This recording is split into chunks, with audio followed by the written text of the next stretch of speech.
ಸ್ನೇಹಿತರೆ, ಎಲ್ಲರಿಗೂ ನಮಸ್ಕಾರ. ಕಾವ್ಯ ಯೂಟ್ಯೂಬ್ ಚಾನಲ್ಗೆ ಎಲ್ಲರಿಗೂ ಸ್ವಾಗತ ಕಣ್ರಿ. ಏನಪ್ಪ ಇದು ಪೌಡರ್ ಅಂತ ಏನು ನೋಡ್ತಾ ಇದ್ದೀರಾ? ಏನಿಲ್ಲ ಕಣ್ರಿ, ಹೆಲ್ದಿಯಾದ ಕರ್ಬೇವಿನ ಚಟ್ನಿ ಪುಡಿ ಯಾವ ರೀತಿ ಮಾಡೋದಂತ ತೋರಿಸ್ಕೊಡ್ತೀನಿ. ಸೂಪರಾಗಿರುತ್ತೆ ಕಣ್ರಿ ಈ ಚಟ್ನಿ ಪೌಡರ್ ಅಂತೂ. ನೋಡಿ, ಈ ಥರ ಅನ್ನದ ಜೊತೆ ಈ ಥರ ಚಟ್ನಿ ಪೌಡರ್ ಮಾಡಿಕೊಂಡು ಮೇಲೆ ತುಪ್ಪ ಹಾಕ್ಕೊಂಡು ತಿಂದರೆ ಅಂತೂ ಕಳೆದು ಹೋಗ್ತೀರ. ಅನ್ನಕ್ಕೆ ಅಲ್ಲ ಕಣ್ರಿ, ದೋಸೆಗೆ, ಇಡ್ಲಿಗೆ ಸೂಪರಾಗಿರುವಂಥ ಚಟ್ನಿ ಪೌಡರ್ ರೆಸಿಪಿ ಇದು. ನಮ್ಮ ಹೇರ್ಗೆ, ಸ್ಕಿನ್ಗೆ ಗ್ಲೋಯಿಂಗ್ ಬರಬೇಕು ಅಂದರೆ ಈ ಚಟ್ನಿ ಪೌಡರ್ನ ಒಂದು ಸತಿ ಟ್ರೈ ಮಾಡಿ. ಈ ಕರ್ಬೇವನ್ನ ನಾವು ಒಗ್ಗರಣೆಗೆ ಹಾಕಿದ್ರೆ ಯಾರೂ ತಿನ್ನಲ್ಲ, ದೊಡ್ಡವರೇ ಆಗಲಿ ಚಿಕ್ಕವರೇ ಆಗಲಿ.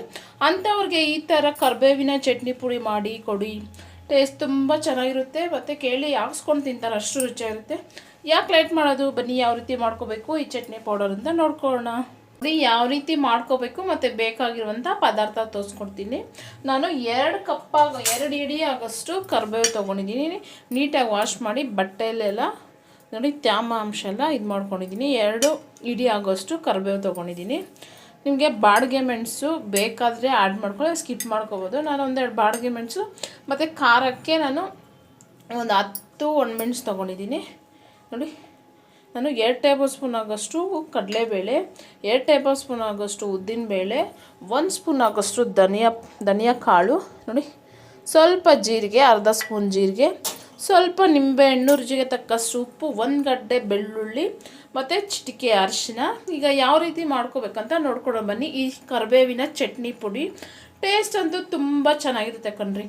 ಯಾಕೆ ಲೇಟ್ ಮಾಡೋದು, ಬನ್ನಿ ನೋಡ್ಕೋಣ ಯಾವ ರೀತಿ ಮಾಡ್ಕೋಬೇಕು ಅಂತ.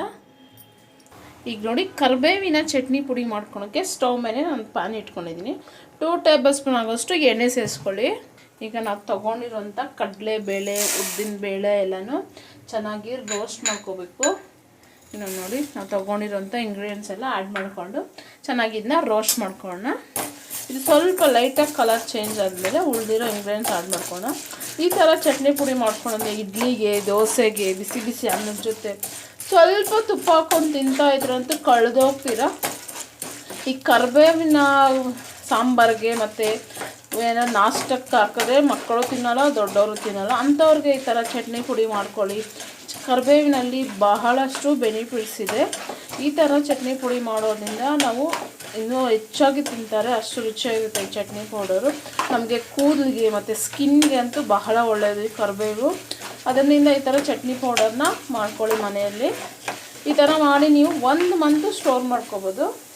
ಈಗ ನಾನು ನೋಡಿ ಒಣಮೆಣಸು ತೊಗೊಂಡಿದ್ದೆ, ಅದನ್ನು ಸೇರಿಸ್ಕೊಳ್ಳೋಣ. ಹಾಗೆ ಧನಿಯಾ ಕಾಳು ಅದನ್ನು ಸೇರಿಸ್ಕೊತೀನಿ. ಈಗ ಸ್ವಲ್ಪ ಹೊತ್ತಿಂದ ಫ್ರೈ ಮಾಡಿಕೊಂಡು ಕರಿಬೇವನ್ನ ಆ್ಯಡ್ ಮಾಡ್ಕೊಳ್ಳೋಣ. ಈಗ ನಾವು ಜೀರಿಗೆ ತೊಗೊಂಡಿದ್ದೆಲ್ಲ ಅದನ್ನು ಸೇರಿಸ್ಕೊಡ್ತೀನಿ. ಈಗ ನಾವು ಕರಿಬೇವನ್ನ ಆ್ಯಡ್ ಮಾಡ್ಕೊಳ್ಳೋಣ. ನೋಡಿ, ನಾವು ಕಡಲೆಬೇಳೆ, ಉದ್ದಿನಬೇಳೆ ಲೈಟಾಗಿ ಸ್ವಲ್ಪ ಗೋಲ್ಡನ್ ಕಲರ್ ಬಂದಿದ್ದಿಲ್ಲ, ಈ ಟೈಮಲ್ಲಿ ನಾವು ತೊಗೊಂಡಿರೋಂಥ ಕರಿಬೇವನ್ನ ಸೇರಿಸ್ಕೊಂಡು ಕ್ರಿಸ್ಪಿಯಾಗಿ ಇದನ್ನು ಚೆನ್ನಾಗಿ ಫ್ರೈ ಮಾಡ್ಕೋಬೇಕು. ನೋಡಿ, ಈ ಥರ ಚೆನ್ನಾಗಿ ಫ್ರೈ ಮಾಡ್ಕೊಳ್ಳಿ. ಈಗ ನೋಡಿ, ಕರಿಬೇವೆಲ್ಲ ಚೆನ್ನಾಗಿ ಫ್ರೈ ಆಗ್ತಾ ಇದೆಯಲ್ಲ, ಈ ಟೈಮಲ್ಲಿ ನಾವು ತೊಗೊಂಡಿರೋಂಥ ಹುಣಸೆಹಣ್ಣು ಹಾಗೆ ಬೆಳ್ಳುಳ್ಳಿ, 1 ಗಡ್ಡೆ ಬೆಳ್ಳುಳ್ಳಿ ತೊಗೊಂಡಿದ್ದೆಲ್ಲ ಅದನ್ನು ಸೇರಿಸ್ಕೊಳ್ಳೋಣ. ಈಗ ಇನ್ನು ಸ್ವಲ್ಪ ಇದನ್ನ ಚೆನ್ನಾಗಿ ಫ್ರೈ ಮಾಡ್ಕೊಂಡು, ನಮಗೆ ಕರಿಬೇವೆಲೆ ಅನ್ನೋದು ಮುಟ್ಟಿದ್ರೆ ಪುಡಿ ಆಗಬೇಕು, ಅಷ್ಟು ಚೆನ್ನಾಗಿ ಇದನ್ನ ಈ ಥರ ಫ್ರೈ ಮಾಡ್ಕೋಬೇಕು. ಈಗ ನೋಡಿ, ಇದು ಚೆನ್ನಾಗಿ ಫ್ರೈ ಆಗಿದೆ. ಈಗ ನಾನು ಸ್ಟವ್ ಆಫ್ ಮಾಡಿಕೊಂಡು ಒಂದು 5 ನಿಮಿಷ ಇದನ್ನ ತಣ್ಣಗೆ ಆಗೋಕ್ಕೆ ಬಿಡೋಣ. ಈಗ ನೋಡಿ, ನಾನು ಒಂದು ಪ್ಲೇಟಿಗೆ ಸೇರಿಸ್ಕೊಂಡಿದ್ದೀನಿ. ಸ್ವಲ್ಪ ತಣ್ಣಗಾಗಲಿ. ನೋಡಿ, ಕರಿಬೇವು ಈ ಥರ ಪ್ರೆಸ್ ಮಾಡಿ ಈ ಥರ ಪೌಡ್ರ್ ಆಗಬೇಕು, ಅಷ್ಟನ್ನ ಫ್ರೈ ಮಾಡ್ಕೊಳ್ಬೇಕು. ಈಗ ಸ್ವಲ್ಪ ತಣ್ಣಗಾದ್ಮೇಲೆ ನಾವು ಇದನ್ನ ಪೌಡರ್ ಮಾಡ್ಕೊಳ್ಳೋಣ. ಈಗ ನೋಡಿ, ಇದು ಚೆನ್ನಾಗಿ ಆರ್ಕೊಂಡಿದೆ. ಈಗ ಇದನ್ನ ಪೌಡರ್ ಮಾಡ್ಕೊಳ್ಳೋಣ. ಒಂದು ಮಿಕ್ಸಿ ಬೌಲ್ ತೊಗೊಳ್ಳಿ. ಈಗ ನೋಡಿ, ನಾವು ಫ್ರೈ ಮಾಡ್ಕೊಂಡಿರೋಂಥ ಪದಾರ್ಥನ ಒಂದು ಮಿಕ್ಸಿ ಬೌಲ್ ಸೇರಿಸ್ಕೊಂಡಿದ್ದೀನಿ. ಈಗ ಚಿಟಿಕೆ ಅರಿಶಿನ ಪೌಡರು ಮತ್ತು ರುಚಿಗೆ ತಕ್ಕಷ್ಟು ಉಪ್ಪು. ಈಗ ಇದನ್ನ ನೈಸಾಗಿ ಪೌಡರ್ ಮಾಡ್ಕೊಳ್ಳೋಣ. ಯಾವುದೇ ಕಾರಣಕ್ಕೂ ನೀರು ಆ್ಯಡ್ ಮಾಡ್ದಿರೇ ಪೌಡರ್ ಮಾಡ್ಕೋಬೇಕು. ಈಗ ನಾನು ಪೌಡರ್ ಮಾಡ್ಕೊಬರ್ತೀನಿ. ನೋಡಿ ಈ ಥರ ಪೌಡರ್ ಮಾಡ್ಕೋಬೇಕು. ಈಗ ನೋಡಿ, ಇದನ್ನ ಒಂದು ತಟ್ಟೆಗೆ ಸೇರಿಸ್ಕೊತೀನಿ ನಾನು.